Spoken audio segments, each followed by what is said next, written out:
शुक्रारा सकाळी हांगा पूर आयिल्लो आणि पूर आयिल्ल्या कारणान हांगा सबंद वाठारान उदक भरलेले आणि त्याच्या बरोबर आमच्या हेल्थ सेंटरानूय उदक भरलेले। आम्ही फुल दिसभर वाट पयली उदक कमी जातले आणि आमच्या सेंटरान आम्ही येवन पळयतली म्हटल्यार आमकां कितें करपाक मेळ्ळें ना।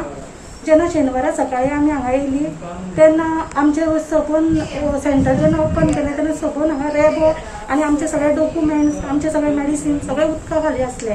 सगळे इलेक्ट्रिक्स गुड आहा ते पाड झाले आणि हांगा दररोज सोमारा ओपीडी जाता। सो लोकांक गरज आसली ओपीडीची तेका लागून आमी सगळे हे निवळ करून आमी 2 मानाय घेतले आणि हो आमचो सेंटराचो अटेंडंट आसा तेणे आनी हांवें मेळोन परत आसली तशें परिस्थिती केली की लोकांक ह्या ओपीडीचो फायदो जावचो, लोकांक मेडिकल फॅसिलिटी मेळची।